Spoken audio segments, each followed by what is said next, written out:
Don't wait until it's too late. You might not get another chance. This quote comes to mind anytime I think of my grandpa. I never expected his time on earth to be cut so abruptly, so I did not use my time with him as wisely as I should have. I let the door close on my opportunity to tell him the most important news ever, that he meant the world to me.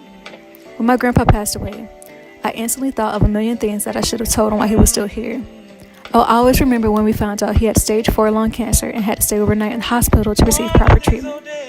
During his time there, all I heard him say was that he would be in his own home and in his own bed when God called upon him to return home. I remember the nurse saying, "Mr. Turner, don't talk like that. There's still a possibility that you can see this through." But my grandpa was not up for the false sense of hope. He came to terms with his cancer. He said, "I'm not going to play myself like that. I know I'm dying, so go ahead and do what you have to, but I'm going back to see my house." My grandpa and I always had an odd bond. I was in an accident that happened under his watch that left me with some wicked scars. A 6-inch scar down my leg from where my thigh split, a gash on the side of my knee, and a noticeable difference between my legs when I walked. I always believed that my presence made it harder on my grandpa, especially when I wore an outfit that fully exposed my scars. I thought that anytime he got a glimpse of me, he would instantly replay one of the worst moments of his life on loop. So anytime I was with him, I would always make light conversation with him. Too bad I never took the time to actually talk with him. As the disease progressed, my grandpa grew weaker and thinner. It soon came the time for his departure. Since there was nothing else the doctors could do for him at that point, my grandpa was able to go back home. When my mom found out, we packed our bags that night and set out to visit him the next morning before he left. I remember entering my grandpa's room to greet him and being at a loss for words.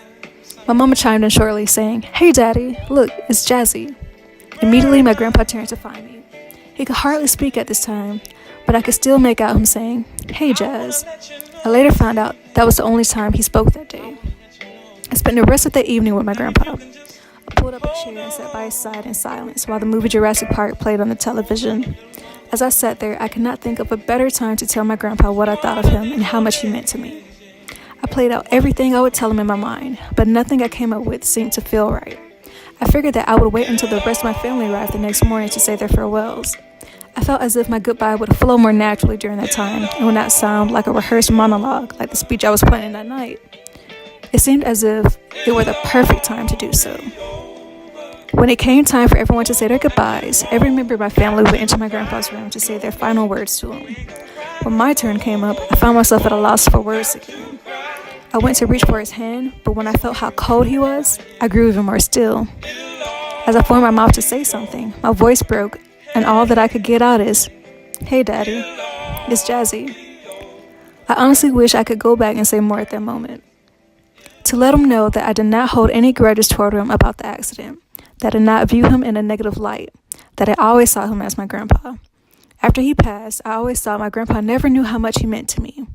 But then my grandma passed his gold chain down to me, a chain that my grandpa sported during every and any occasion. My grandma said, "I knew Tom wanted you to have this." And it was at that moment that I realized my grandpa knew that I loved him just as much as I knew he loved me.